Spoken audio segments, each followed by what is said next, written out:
Assalamualaikum warahmatullahi wabarakatuh. Bismillahirrahmanirrahim. Alhamdulillahi rabbil alamin. Wassalatu wassalamu ala ashrafil anbiya'i wal mursalin. Nabiyyina wa sayyidina Muhammad wa ala alihi at-tahirin wa ashabihi at-tayyibin wa ala man sara ala nahjihi ila yaumiddin, amma ba'd. Yang saya hormati seluruh jawatan kuasa pengurusan Baitus Salam, seterusnya hadirin dan hadirat, para pencinta ilmu yang dirahmati Allah sekalian. Pertama sekali, alhamdulillah, kita panjatkan syukur kepada Allah Subhanahu wa ta'ala kerana pada malam ini kita dapat bersama sekali lagi berkumpul bagi kita meneruskan majlis pengajian sirah kita menggunakan kitab ringkasan Zadul Ma'ad fi Hadi Khairil Ibad sallallahu alaihi wasallam. Dan pada kuliah yang lepas, iaitu pada 2 minggu yang lepas, kita telah menceritakan 2 topik berkenaan dengan petunjuk Nabi sallallahu alaihi wasallam yang berkaitan dengan salat, Iaitu yang pertamanya berkenaan dengan sujud sahwi, dan yang keduanya adalah berkenaan dengan pandangan mata semasa salat, Dan kita telah sebutkan bahawasanya semasa salat ni disunatkan kepada kita untuk memandang ke tempat sujud. Dalam erti kata lain, kalau kita pejam mata semasa salat atau kita pandang ke tempat selain daripada tempat sujud semasa salat, maka perbuatan itu hukumnya adalah makruh, kerana lawan kepada sunat adalah makruh. Cuma ada pengecualian seperti yang disebut oleh Ibn Al-Qayyim. Dia kata, sekiranya kalaulah kita ni pejam mata akan menyebabkan kita ini lebih khusyuk dalam situasi yang kalau dia ini buka mata semasa salat, pandangan dia boleh jadi terganggu dengan perhiasan-perhiasan dalam masjid, corak-corak yang ada di dinding-dinding masjid dan seumpamanya, dia boleh terganggu dan hilang khusyuk. Jadi dia ambil langkah, inisiatif dia adalah untuk dia pejam mata. Maka ketika ini, kata Ibnul Qayyim, ia tidak makruh. Sebaliknya yang lebih tepat, ia adalah mustahab. Dan mustahab ni nama lain bagi sunat. Mustahab adalah nama lain bagi sunat. Dan pada malam ni kita nak sambung sedikit lagi yang berkait juga dengan petunjuk Nabi sallallahu alaihi wasallam yang berkaitan dengan salat. Cuma disebutkan di sini faslun fi ma kana Rasulullah sallallahu alaihi wasallam yaquluhu ba'da insirafihi min as-salah wa julusihi ba'daha wa sur'ati intiqalihi minha wa ma syara'ahu li ummatihi minal azkari wal qira'ati ba'daha. Fasal berkenaan dengan bacaan-bacaan yang dibaca oleh Nabi selepas Nabi selesai salat, dan duduknya Nabi selepas salat, serta bersegeranya Nabi beredar daripada masjid selepas baginda salat, dan apa yang baginda syariatkan kepada umatnya daripada zikir-zikir dan bacaan-bacaan selepas salat. Jadi perbahasan kita nak cerita tentang beberapa topik ni. Jadi yang pertama sekali, zikir selepas salat. Zikir selepas salat. Disebutkan di sini, kana sallallahu alaihi wasallam idza sallama istaghfara salasan. Nabi ni sallallahu alaihi wasallam, apabila baginda selesai memberi salam, baginda akan istighfar sebanyak 3 kali. Jadi zikir yang pertama selepas salat yang Nabi baca adalah apa? Istighfar. Dan istighfar ni berapa kali? 3 kali. Cuma dari sudut lafaz, dari sudut lafaz. Istighfar ni dia ada banyak lafaz. Contoh, kalau kita kata Allahumma ghafirli dhunubi, istighfar juga. Kalau kita kata Rabbi ghafirli, pun istighfar juga. Dan contoh, Sayyidul Istighfar sebagai contoh. Allahumma anta rabbi la ilaha illa anta khalaqtani wa ana abduka wa ana ala ahdika wa wa'dika mastata'tu. A'udzu bika min syarri ma sana'tu abu'u laka bi ni'matika alayya wa abu'u bi dhanbi faghfirli fa innahu la yaghfiru adh-dhunuba illa anta. Pun istighfar juga. Jadi bila ia boleh difahami dengan pelbagai kaifiat, kita nak yang mana satu yang Nabi baca? Begitu. Takkan Nabi baca semua sekali tak? Sebab itu ada salah seorang ulama yang meriwayatkan hadis ni. Dia salah seorang perawi hadis. Dia tanya kepada tok guru dia, kaifal istighfar? Bila Nabi ni dalam hadis riwayat ni dikatakan Nabi SAW beristighfar 3 kali selepas salam. Jadi sahabat ataupun perawi hadis ni, dia tanya kepada tok guru dia yang meriwayatkan hadis ni juga. Dia kata kaifal istighfar? Macam manakah kaifiat istighfar? Kaifah ni dia nak tanya kaifiat, tata cara atau sifat. Kemudian guru dia kata apa? Dia kata Nabi SAW menyebut astaghfirullah, astaghfirullah, astaghfirullah. Gitu. Jadi dia macam ni, hadirin dan hadirat. Pertama, kita biasa dengar orang selepas salat ni astaghfirullahalazim allazi la ilaha illa huwal hayyul qayyum wa atubu ilaih. Begitu. Betul tak? Dia akan panjang sedikit. Orang tanya, adakah perbuatan ni salah? Kita kata tidak salah. Perbuatan ni dia tidak salah. Astaghfirullahalazim allazi la ilaha illa huwal hayyul qayyum wa atubu ilaih. Tidak salah kalau dibaca selepas salat. Tetapi yang mana lebih afdal antara dia ucapkan astaghfirullah dengan astaghfirullahalazim allazi la ilaha illa huwal hayyul qayyum wa atubu ilaih? Kita kata kalau mengikut kepada apa yang Nabi SAW baca lebih baik, lebih afdal, maka astaghfirullah, astaghfirullah, astaghfirullah lebih afdal. Satu.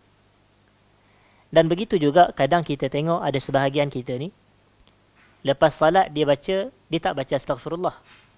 Dia terus alhamdulillahillazi lam yattakhis waladan wa lam yakul lahu syarikun fil mulk tu. Itu betul, itu sebenarnya adalah ayat Quran. Tetapi adakah ia merupakan zikir selepas salat yang dibaca sebaik sahaja atau sejurus sahaja kita selesai salat? Pertama begini, sebenarnya memang ada hadis yang menunjukkan bacaan tu adalah bacaan selepas salat. Alhamdulillah allazi lam yattakhidh waladan wa lam yakul lahu syarikun fil mulk. Cuma hadis tu adalah hadis yang dhaif, hadis yang dhaif. Jadi sama juga, kalau kita nak baca pun bukan tak boleh, boleh. Tetapi isunya adalah isu afdaliyah, yang manakah keutamaan kita. Yang mana prioriti kita adalah untuk menepati dan mengikuti apa yang dibaca dan dibuat oleh Rasulullah sallallahu alaihi wasallam. Kalau tidak, tak adalah perawi hadis ni sampai tertanya kan, betul tak? Kenapa dia tanya, wahai tok guru, kaifiat istighfar macam mana?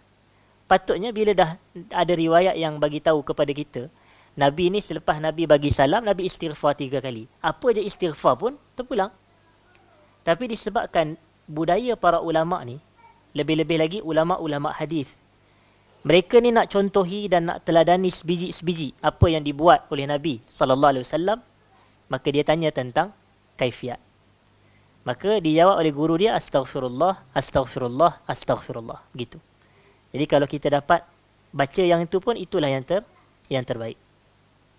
Kemudian waqal, dan kemudian Nabi sallallahu alaihi wasallam membaca, macam saya kata tadi, alhamdulillah tadi tu, dia hadis dhaif. Sedangkan hadis yang Nabi istighfar selepas salam ni adalah hadis sahih, riwayat Imam Muslim.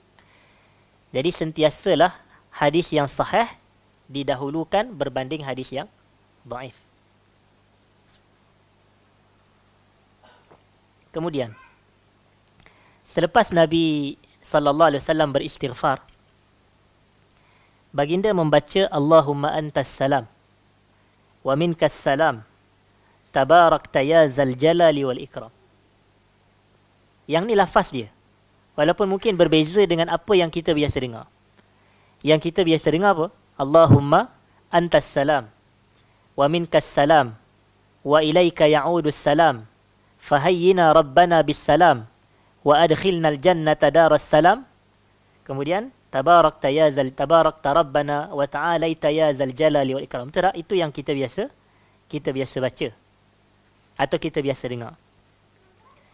Tapi sama juga itu adalah doa dan tidak ada masalah. Takkan berdoa jadi haram, tidak. Tambahan pula selepas salat, bukan waktu larangan untuk kita berzikir, bukan waktu larangan untuk kita berdoa. Tapi dia lebih berlegar sekitar isu afdaliyah. Yang afdal adalah mengikuti lafaz yang diajar oleh Nabi sallallahu alaihi wasallam. Jadi lafaz yang dibaca oleh Nabi, ditunjukkan oleh Nabi adalah Allahumma antas salam wa minkas salam tabarakta ya zal jalali wal ikram. Tabarakta ya zal jalali wal ikram.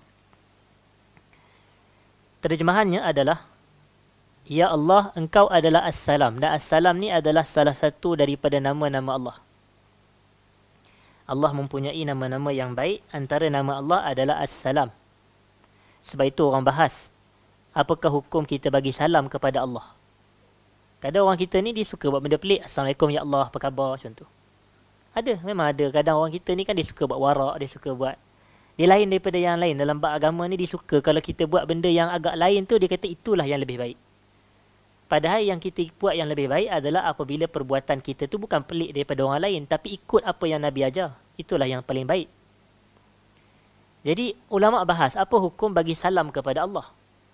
Maka Nabi SAW kata tidak perlu. Kerana Allah ni huwas salam. Allah ni adalah as-salam. Jadi kalau untuk Allah ni kita ucapkan at-tahiyyat sahaja. Maksudnya ya at-tahiyyatul mubarakatus salawatut tayyibatu lillah. Tapi kalau untuk manusia ni baru Assalamu alayka ayyuhan nabi wa rahmatullahi wa barakatuh. Assalamu alayna wa ala ibadillahi salim. Untuk manusia baru salam. Itu sebab dia. Kerana Allah ni huwas salam. Jadi Allahumma antas salam wa minkas salam. Daripada Allah lah datangnya kesejahteraan, keselamatan, keamanan. Maha berkat kamu ya Allah, wahai Tuhan yang maha agung lagi maha mulia.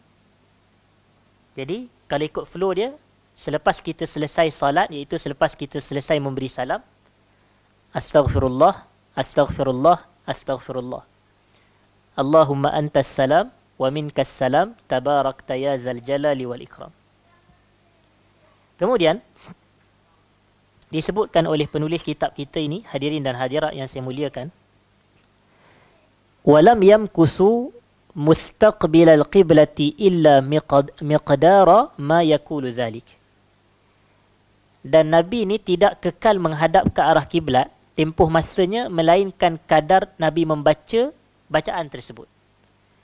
Maknanya selepas Nabi bagi salam, Nabi tak membelakangi kiblat lagi, Nabi masih menghadap kiblat. Dan ketika Nabi masih menghadap kiblat, Nabi istighfar 3 kali dan Nabi baca Allahumma antas salam sehingga selesai tadi. Dan selepas daripada itu, barulah Nabi menghadap ke arah makmum. Nabi menghadap ke arah para jemaah.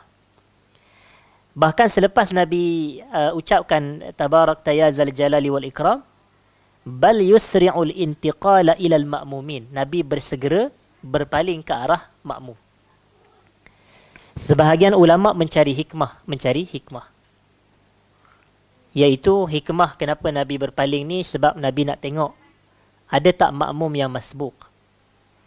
Jadi kalau ada makmum yang masbuk, Nabi tak nak bacaan zikir selepas salat mengganggu makmum yang sedang salat. Jadi sebab tu Nabi berpaling ke belakang.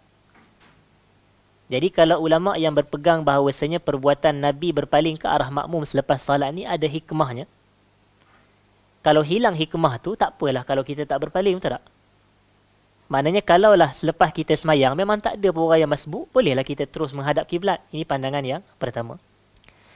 Tapi kalaulah orang anggap benda ni sebagai amrun ta'abbudi, itu ibadat. Bila Nabi berpaling selepas Tabarakta ya zal jalali wal ikram, Nabi menghadap ke arah makmum, tak kiralah ada makmum yang masbuk ke atau tidak ada ke, tapi itulah perbuatan Nabi. Jadi kalau kita nak ikut, kita kena juga berpaling walaupun belakang kita semuanya adalah muafiq belaka-belaka. Maknanya tidak ada yang masbuk, tidak ada yang masbuk daripada imam. Dan wakana sallallahu alaihi wasallam yanfatilu an yaminih wa an yasari. Nabi berpaling bila Nabi dah berpusing ke belakang menghadap ke arah makmum, maka Nabi tengok kanan dan Nabi tengok kiri. Maknanya Nabi meneliti keadaan apa? Makmum, keadaan para jemaah. Summa kana yuqbil. Selepas Nabi tengok kanan, selepas Nabi tengok kiri, kemudian barulah Nabi yuqbilu 'alal ma'mumina biwajhi. Nabi menghadap ke arah makmum dengan wajah Nabi sallallahu alaihi wasallam. Wala yakhussu nahiyatan minhum duna nahiyah, dan Nabi tidak mengkhususkan satu sudut ke atas sudut yang lain. Maknanya Nabi pandang ke depan saja. Maknanya tidaklah Nabi ni kalau paling ke belakang Nabi hanya tengok orang yang belah kanan je, tidak, ataupun orang yang belah kiri saja. Ini tidak dikhususkan. Tapi Nabi menghadap ke arah makmum. Baik. Tetapi ini adalah untuk solat selain daripada solat subuh. Selain daripada solat subuh. Kerana kalau solat subuh, Nabi lama sedikit duduk di masjid dan lama sedikit duduk di tempat solat. Disebutkan di sini, wa kana sallallahu alaihi wasallam idza shalla al-fajr jalasa fi musallahu hatta tatlu'a asy-syams. Nabi kita sallallahu alaihi wasallam apabila selesai solat subuh, baginda akan duduk di tempat baginda salat tadi sehinggalah matahari terbit. Sehingga matahari terbit. Jadi matahari terbit ni ibarat atau isyaratnya waktu duha telah masuk. Maknanya contoh, sekarang ni sebab subuh kita agak lewat. Betul tak? Dalam pukul 6 suku subuh. Jadi sebenarnya pukul 6 tu boleh tahajud lagi. Dulu orang kata susah nak bangun tahajud sebab nak kena bangun pukul 4, kena bangun pukul 5. Sekarang pukul 6 pun boleh tahajud. Buat tak? Tak buat juga. Jadi susah tu alasan. Susah tu alasan. Jadi sebenarnya pukul 6 boleh lagi kita solat tahajud sementara kita bersiap siaga untuk solat subuh. Dan kalau sebahagian tempat tu, kalaulah 6 suku masuk waktu, selepas 10 minit baru qomat. Iqamat lah. Maknanya 6.25. Sebahagian tempat 15 minit selepas azan. Sebahagian masjid. Jadi dah 6.30. Jadi 6.30 ke 6.25 baru start solat subuh. Itu pun gelap lagi kalau kita perasan. Jadi waktu matahari mula naik ni, waktu sekarang ni mungkin dekat 7.45. Begitu. Dekat 7.50. Sebab kadang 7.40, 7.30 tu pun matahari dah tinggi. Jadi itu adalah isyarat Nabi duduk. Selama katakan lebih kurang dekat 1 jam sebenarnya. Lebih kurang dekat 1 jam selepas solat subuh. Dan fadilat dia sebagaimana yang disebutkan. Walaupun tak disebutkan di sini.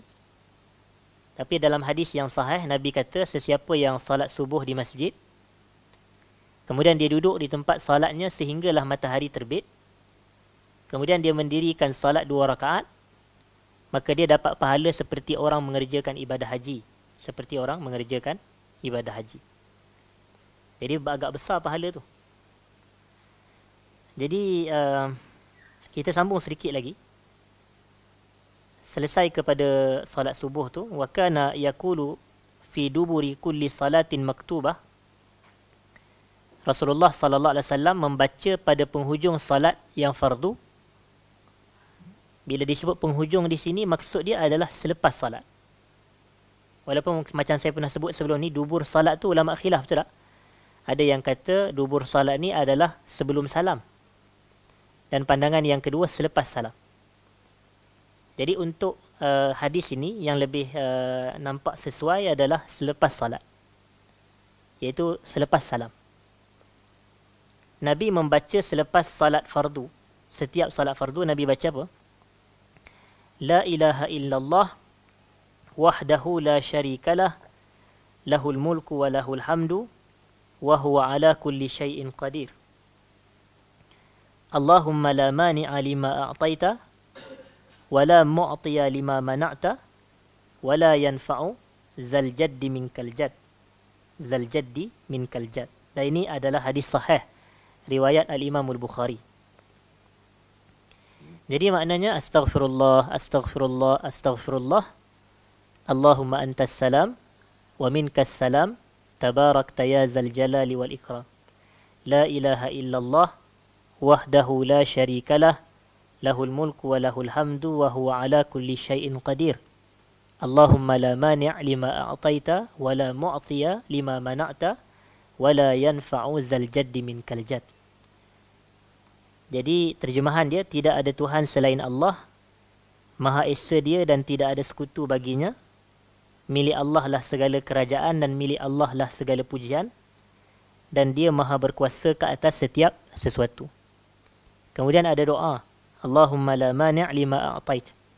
Ya Allah, tidak ada yang menghalang apa yang kau beri. Tidak ada yang menghalang apa yang kau beri.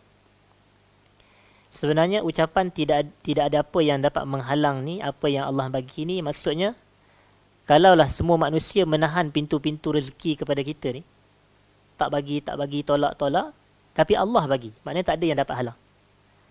So yang Nabi sebut dalam hadis, wa'lam annal ummata law ijtama'at ala an yanfa'uka bi syai'in lam yanfa'uka bi syai'in illa qad katabahu Allahu lak. Dan walau ijtama'u ala an yadurruka bi syai'in lam yadurruka illa bi syai'in qad katabahu Allahu alaik. Illa bi syai'in qad katabahu Allahu alaik. Terjemahannya, wa'lam annal ummah, ketahuilah sesungguhnya umat manusia keseluruhannya, law ijtama'at, kalau mereka ni berkumpul, mereka bergabung, ayyan fa'uka bi syai'in, untuk mereka bagi manfaat kepada kamu akan sesuatu perkara, lam yanfa'u, mereka pasti takkan dapat bagi, illa bi syai'in qad katabahu Allahu lak, kecuali dengan apa yang telah Allah tetapkan. Maksudnya ikut ketetapan Allah. Walau ijtama'u, dan sekiranya mereka berkumpul, mereka berhimpun untuk memberi mudarat kepada kamu. Semua orang ni nak buat jahat kepada kita. Maka nescaya mereka tak mampu memberi mudarat kepada kita illa bi syai'in qad katabahu Allahu alaik, melainkan disebabkan ataupun dengan kadar ketetapan dan ketentuan daripada Allah. Jadi kita baca doa, Allahumma la mani' lima a'taita wa la mu'tiya lima mana'ta. Tidak ada yang dapat menghalang terhadap apa yang kau kurnia, dan tidak ada yang dapat memberi apa yang kau halang. Wala yanfa'u zal jaddi minkal jadd. Dan kekuasaan orang yang mempunyai kekuasaan, kehebatan dan kelebihan orang yang mempunyai kelebihan, semuanya tidak ada memberi manfaat kepada dirinya selain daripada Allah. Maksudnya kadang orang ingat kaya dia tu adalah beri manfaat pada diri. Tak, Allah yang memberi manfaat. Tidak ada yang mampu menandingi, walaupun dia ada kekayaan, dia ada kekuatan, dia ada kelebihan, tetapi semuanya adalah manfaat, hakikatnya adalah kembali kepada Allah. Dan disebutkan di sini selepas zikir ini, Nabi SAW membaca, wa kana yaqul, dan baginda membaca, la ilaha illallah wahdahu la syarikalah, lahul mulku wa lahul hamdu wa huwa ala kulli syai'in qadir. ولا حول ولا قوة إلا بالله لا إله إلا الله ولا نعبد إلا إياه له النعمة وله الفضل وله الثناء الحسن لا إله إلا الله ولا نعبد إلا إياه مخلصين له الدين ولو كره الكافرون. Hadis riwayat Imam Muslim dalam Sahih Muslim. Yang la ilaha illallah tu terjemahannya sama sampai wa huwa ala kulli syai'in qadir. Manakala la haula wala quwwata illa billah ni, tidak ada daya dan kekuatan melainkan datangnya daripada Allah. Kemudian tidak ada Tuhan selain Allah. Wala na'budu illa iyyah, kami tidak beribadah, mengabdikan diri kecuali kepadanya semata. Lahun ni'mah, miliknya lah segala kenikmatan. Walahul fadal, dan miliknya lah segala kelebihan dan kebaikan. Walahus sana'ul hasan, dan milik Allah segala pujian yang baik. Dan la ilaha illallah, tidak ada Tuhan selain Allah, kami tidak beribadah kecuali kepadanya, mukhlisina lahuddin, kami ikhlas kepadanya dalam beribadah, walau karihal kafirun, walaupun ia dibenci oleh orang-orang kafir. Jadi ini dibaca selepas salat. Dan disebutkan di sini, wa nadaba ummatahu sallallahu alaihi wasallam ila an yaqulu fi duburi kulli salatin subhanallahi salasan wa salasin. Dan Nabi menyeru, nadaba ni boleh diterjemah sebagai menyeru atau mengajak, atau mengajarkan atau mendidik. Dan Nabi mengajak umatnya sallallahu alaihi wasallam untuk membaca selepas salat Subhanallahi salasan wa salasin. Perkataan subhanallah, kalimah subhanallah tu sebanyak berapa kali? 33 kali. Salasan wa salasin. Walhamdulillahi kazalik. Begitulah juga dengan zikir alhamdulillah pun sebanyak 33 kali. Wallahu akbar kazalik, dan begitulah juga dengan zikir Allahu akbar pun sebanyak 3 kali juga. Bila 33 campur 33 campur 33, semua tasbih, takbir dan tahmid tadi jumlahnya 99. Dan Nabi ajar kita genapkan bacaan zikir yang ke-100 dengan la ilaha illallah wahdahu la syarikalah lahul mulku wa lahul hamdu wa huwa ala kulli syai'in qadir. Maknanya selepas kita tamat Allahu Akbar kali yang ke-33 tu, selepas subhanallah, alhamdulillah, Allahu Akbar, sebanyak 33 kali setiap satu, maka kita pun la ilaha illallah wahdahu la syarikalah lahul mulku wa lahul hamdu wa huwa ala kulli syai'in qadir. Ini zikir selepas salat. Wa fi sifatin ukhra, tetapi ada juga kaifiat yang lain untuk tasbih dan tahmid dan takbir ni. Dia tidak ada la ilaha illallah tadi sebagai zikir yang ke-100. Tetapi macam mana nak jadikan 100? Tasbih subhanallah tu 33 kali. Alhamdulillah 33 kali. Dan Allahu Akbar 34 kali. Ini pun ada hadis yang meriwayatkan begitu. Jadi 33 campur 33, 66. 66 campur 34, 100. Jadi yang menggenapkan 100 zikir adalah Allahu Akbar tu 34 kali. At-takbir arba'an wa salasin. Takbir tu dilakukan sebanyak 34 kali. Fatatimmu bihil mi'ah, maka genaplah 100. Maka genaplah 100. Wa fi sifatin ukhra, dan ada sebahagian kaifiat atau tata cara yang lain, iaitu khamsan wa ishrina tasbihah, 25 kali sebutan subhanallah. Tadi 33. Yang ni 25 kali sebutan subhanallah. Wa misluha tahmidah, dan 25 kali sebutan tahmid, iaitu sebutan alhamdulillah. Wa misluha takbirah, dan 25 kali sebutan Allahu Akbar. Jadi 25 campur 25 campur 25 adalah 75. Betul tak? 75. Dan 25 lagi nak menggenapkan 100 macam mana? La ilaha illallah wahdahu la syarikalah lahul mulku wa lahul hamdu wa huwa ala kulli syai'in qadir. Ini pun sebanyak 25 kali. Tapi ni bisa kita tak pernah buat kot, saya rasa. Jaranglah buat. Sebab panjang, yang last kali tu panjang, nak baca 25 kali. Mana lagi mudah? Kita baca sekali je la ilaha illallah tu, dan 33 kali subhanallah, itu lagi mudah berbanding yang ciri yang ketiga ni. Tapi ciri yang ketiga ni diriwayatkan oleh Al-Imam An-Nasa'i dalam kitabnya Sunan An-Nasa'i. Manakala dalam kaifiat yang lain yang juga diamalkan dan dibaca oleh Nabi sallallahu alaihi wasallam, atau yang dibuat oleh Nabi, wa fi sifatin ukhra, antara cara lain, asyru tasbihat, Nabi membaca 10 kali tasbih subhanallah sebanyak 10 kali. Wa asyru tahmidat, dan Nabi membaca tahmid alhamdulillah sebanyak 10 kali juga. Wa asyru takbirat, dan Nabi membaca takbir juga sebanyak 10 kali. Jadi keseluruhannya 30 zikir yang dibaca oleh Nabi, tasbih, tahmid dan takbir selepas salat. Dan selain daripada itu, hadirin dan hadirat yang saya muliakan,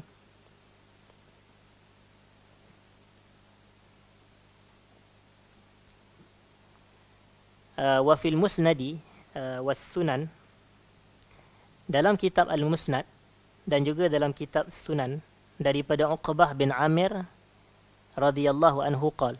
Uqbah bin Amir ni adalah salah seorang daripada sahabat Nabi sallallahu alaihi wasallam. Beliau berkata, amarani Rasulullah sallallahu alaihi wasallam an aqra'a bil muawwizati fi duburi kulli salah. Rasulullah sallallahu alaihi wasallam pernah memerintahkan kepadaku untuk aku membaca al-muawwizat. Al-muawwizat. Al-muawwizat pada selepas solat. Dan ulama-ulama mengatakan bahawasanya al-muawwizat ni merujuk kepada qul huwallahu ahad, qul a'udzu birabbil falaq dan qul a'udzu birabbin nas. Yang tu ketiganya disifat sebagai al-muawwizat. Tapi sebahagian riwayat dikata al-muawwizatain. Kalau al-muawwizatain tu dia merujuk kepada al-falaq dan surah an-nas saja. Maksudnya tidak ada qul huwallahu ahad. Jadi sebab itu kita tengok kadang imam selepas solat dia baca 3 qul. Betul tak? Qul huwallahu ahad, qul a'udzu birabbil falaq dan qul a'udzu birabbin nas. Baik. Dan hadis Uqbah bin Amir ni diriwayatkan oleh al-Imam Abu Hatim Ar-Razi dan juga Imam Ibn Hibban di dalam Sahih Ibn Hibban, dan juga diriwayatkan oleh al-Imamul Hakim An-Naisaburi dalam kitabnya Al-Mustadrak ala Sahihain, dan kata al-Imamul Hakim hadis ni sahih mengikut syarat Imam Muslim. Hadis ni sahih mengikut syarat Imam Muslim. Dan ada satu hadis lagi yang diriwayat oleh Imam At-Tirmizi. Imam Tirmizi kata bil muawwizatain. Maknanya Nabi memerintahkan Uqbah bin Amir ni untuk membaca 2 surah muawwizah. Dan bila disebut 2 surah tu merujuk kepada Al-Falaq, qul a'udzu birabbil falaq, dan juga apa? Qul a'udzu birabbin nas. Baik.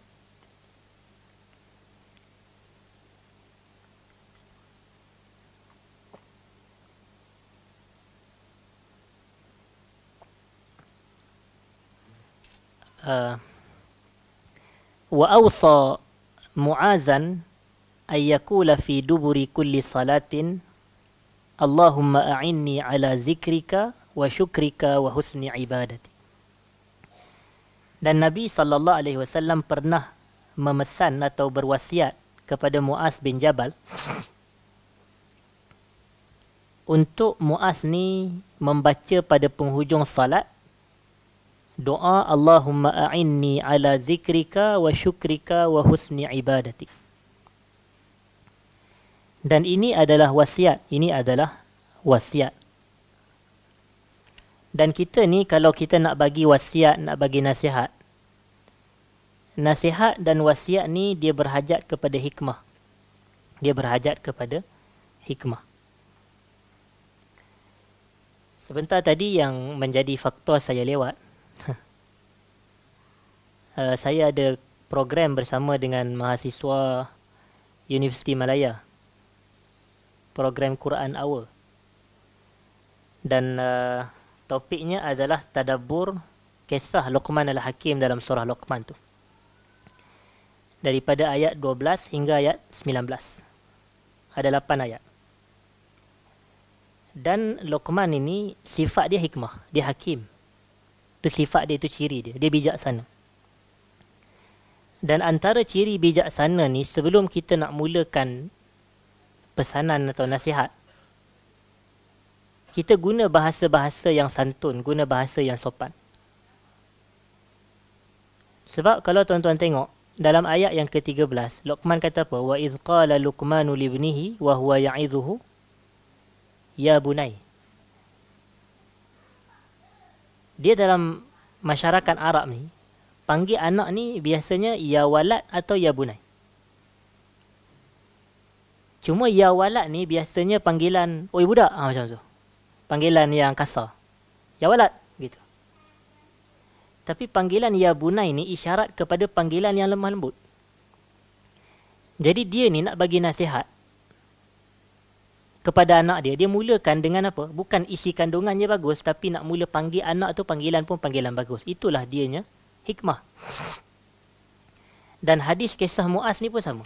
Menunjukkan hikmahnya Nabi SAW. Walaupun di sini tak diceritakan apa yang saya baca tadi tak termasuk. Tetapi kisah ni, satu hari Nabi ni SAW, dia bertemu dengan Mu'az bin Jabal. Dan bila dia bertemu dengan Mu'az, dia pegang tangan Mu'az. Dia pegang tangan Mu'az. Pegang tangan. Dan bukan semata pegang tangan. Tapi dia kata apa? Ya Mu'az, wallahi inni la uhibbuk. Wahai Mu'az, demi Allah aku sayang kepada kamu. Tengok. Ni belum masuk nasihat lagi, tapi ni adalah mukaddimah nasihat, iaitu hikmah tu. Mula-mula pegang tangan, kemudian dia kata, wahai Mu'az, aku sayang kepada awak. Kemudian Mu'az kata, demi Allah, aku pun sayang kepada kamu, wahai Rasulullah. Kemudian barulah Nabi kata, wahai Mu'az, janganlah kamu tinggalkan pada penghujung setiap salat daripada kamu membaca, Allahumma a'inni ala zikrik wa syukrik wa husni ibadatik. Jadi kita pun kena baca juga. Bukan semata kita hadir kelas sahaja tapi tak amalkan. Tak. Kita balik kena amal. Dalam salat kita, selepas salat kita. Dia macam kita nak bagi nasihat tapi kepada orang yang ada title-title kehormat ni. Dia ni kita kenal dia Tan Sri, dia Datuk Sri contoh. Tapi kita nak bagi nasihat, pesanan, ajar dia kebaikan, kita pun kata, Pak Cik, saya nak bagi tahu satu benda. Allah. Dia kata aku ni orang duk panggil Tan Sri, Datuk Sri sekian. Memang ada sebahagian orang dia agak sensitif kalau dia ada Tan Sri dan Datuk Sri, tapi orang panggil dia dengan nama je. Tu, dia akan sensitif. Biasanya ada yang begitulah. Ada orang dia tidak kisah, yang tu yang jenis tawaduk. Tetapi ada orang tu, jadi kita pun panggil dengan panggilan kehormat.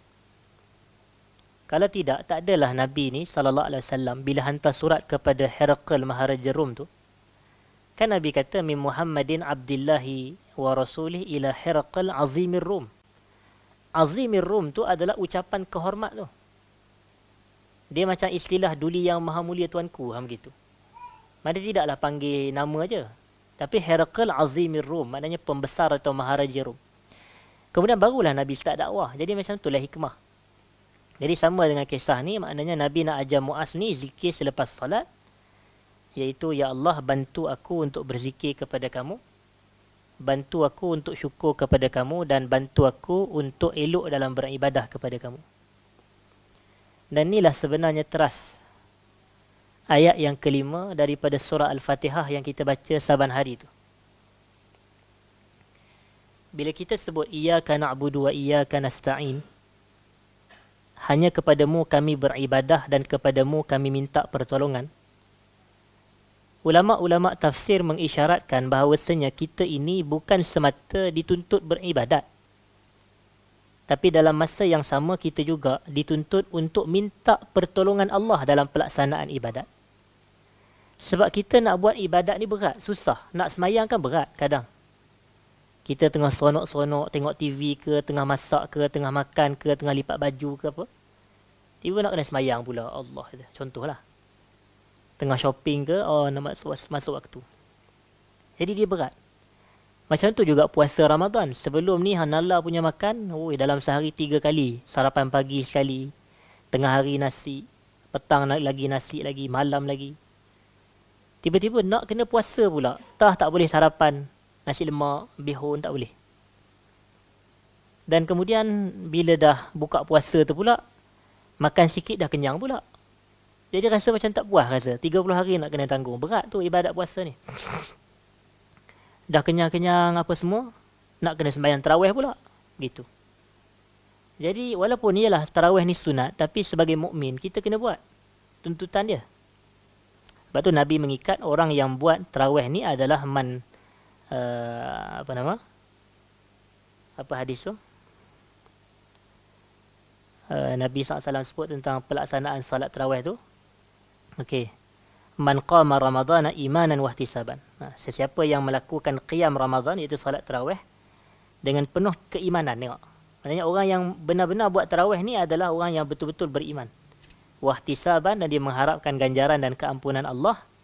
Ghufira lahu ma taqaddama min zambih, diampunkan dosa-dosanya yang terdahulu.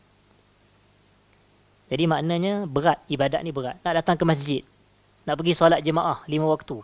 Berat juga. Ada sebahagian orang yang lelaki ni khususnya sembahyang Jumaat je dia pergi. Sedangkan yang lain-lain pun dia dituntut untuk pergi masjid untuk 5 waktu solat. Jadi sebab itu Allah kata Iyyaka na'budu wa iyyaka nasta'in. Dan kata-kata Allah tu dibaca oleh kita. Kitalah yang kena menghadirkan. Hanya kepadamu, Ya Allah. Walaupun itu kata-kata Allah. Hanya kepadamu kami beribadah dan kepadamu kami minta tolong. Kepadamu kami minta tolong. Dan ayat Quran ni dia menepati dengan satu hadis Nabi sallallahu alaihi wasallam. Dahulu saya pernah sebut antara ciri-ciri yang ketara kalau hadis tu sahih adalah ia tidak bercanggah dengan Al-Quran. Ia tidak bercanggah dengan Al-Quran. Dalam hadis yang sahih Nabi sallallahu alaihi wasallam kata apa? Nabi kata ihris ala ma yanfa'uk. Ihris ala ma yanfa'uk wasta'in billah. Bersungguhlah kamu dalam melakukan perkara yang memberi manfaat kepada kamu. Kita ni tak ada yang memberi manfaat kepada kehidupan dunia dan akhirat kita kecuali ibadat. Jadi bila Nabi kata ihris ala ma yanfa'uk, bersungguhlah kamu dalam melakukan perkara yang memberi manfaat kepada kamu. Terjemahan lainnya bersungguhlah dalam ibadat, dan Nabi sambung wasta'in billah, dan minta pertolongan Allah. Minta pertolongan Allah.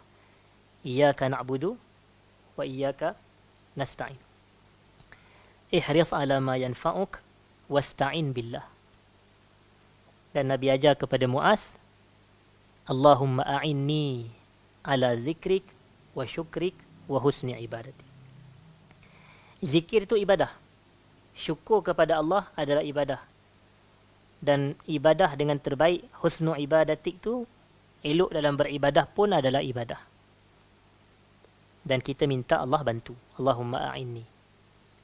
Dan sebab itu bila ada seruan hayya 'alas salah, hayya 'alal falah, kita tak menjawab seperti yang diucap oleh muazzin. Sebaliknya bila nak ajak hadir ke salat, hadir menuju kejayaan, kita ucap la haula wala quwwata illa billah. Ada sebab dia. Tidak ada daya dan kekuatan melainkan daripada Allah. Kita hadir ke masjid itu bukan sebab rumah kita dekat, tapi sebab bantuan Allah. Kalau Allah bantu kita, rumah jauh pun kita sampai. Dan kalau Allah tak bantu kita ni, rumah dekat sebelah masjid pun tak pergi. Contoh, dia tidak ada taufik, pertolongan dan bantuan daripada Allah. Baik. Dan disebutkan di sini oleh Ibnul Qayyim, wa duburus salati huna, yang dimaksud dengan penghujung salat di sini, dubur salat di sini, yahtamilu qabla salami wa ba'dah. Dia ada ihtimal. Ihtimal ni ada kemungkinan. Iaitu dubur salat ni kemungkinan ada dua maksud. Yang pertama adalah sebelum salam, macam saya bagi tahu. Yang pertama adalah sebelum salam, iaitu selepas kita baca tasyahud akhir tu, kemudian kita selawat ke atas Nabi. Kalau kita memilih selawat Ibrahimiyah selepas innaka hamidum majid tu, sebelum kita bagi salam, maka kita baca Allahumma a'inni ala zikrika wa syukrika wa husni ibadati. Dan maksud yang kedua adalah wa ba'dahu, iaitu selepas salam. Dan selepas salam ni maknanya kita dah selesai salat kita. Wa kana shaykhuna yurajjihu ay yakuna qabla salam. Guru kami berpendapat, iaitu guru kami di sini siapa? Guru kepada Ibnul Qayyim, guru kepada Ibnul Qayyim, iaitu Al-Imam Ibnu Taimiyah. Al-Imam Ibnu Taimiyah. Dia kata Ibnu Taimiyah ni merajihkan, merajih ni dia kata pandangan yang kuat, pandangan yang tepat, dubur salat adalah sebelum salam. Sebelum salam. Sebab apa? Sebab Ibnu Taimiyah ni dia kata dubur bagi setiap sesuatu adalah sebahagian daripada sesuatu. Kita ada dubur tak hadirin hadirat? Ada kan? Ada kat dalam kalangan jemaah kita tak ada dubur? Bahaya tu. Jadi kita ada dubur. Dubur kita ni berada pada badan kita ke ataupun di luar badan kita, duduk berjalan tepi tu? Ha? Mana satu? Dia berada pada badan kita, betul tak? Jadi itulah maksud Ibnu Taimiyah. Dubur bagi setiap sesuatu adalah juzuk daripada badan. Jadi kalaulah dubur salat, maknanya dia masih dalam salat, cuma dia penghujung salat. Kalau dia duduk di luar salat, itu tak dinamakan dubur kerana dia bukan anggota lagi dah. Ini pandangan Ibnu Taimiyah. Tetapi macam saya kata, isu ni adalah isu khilaf. Perbezaan yang berlaku dalam kalangan ulama'. Sebahagian cenderung kata sebelum salat dan sebahagian kata cenderung selepas salat. Bagi saya, kedua-duanya betul dan kita boleh baca zikir-zikir ini sebelum salam, saya minta maaf, sebelum salam dan selepas salam. Itu yang lebih tepat, saya betulkan balik ayat saya tadi. Jadi selesai perbahasan kita pada malam ni hadirin dan hadirat. Walaupun saya mula lewat dalam 10.43 tadi, 9.43 tadi. Tapi sekarang dah 10.30 jam saya. Saya nak berhenti hadirin dan hadirat. Saya tidak berhajat nak sambung sampai 10.43. Biasa saya akan sambung sampai 10.43 sejam. Tapi kerana saya dah hari ni dah terlalu banyak aktiviti, saya dah tak apa larat hadirin dan hadirat. Orang kata ustaz muda lagi, betul lah, cuba rasa kehidupan saya. Saya nak letakkan pada kehidupan saya yang hari-hari kena menghadap jam 1 jam dalam perjalanan 8 kilo 1 jam lebih. Jadi sebab itu saya pun nak balik ni, maknanya saya sampai rumah pun dalam pukul 11. Betul. Jadi sebab itulah saya harap boleh kita bagi keuzuran kepada saya. Saya minta maaf jika ada salah dan silap. Aqulu qawli hadza astaghfirullahal azim li wa lakum. Assalamualaikum warahmatullahi wabarakatuh.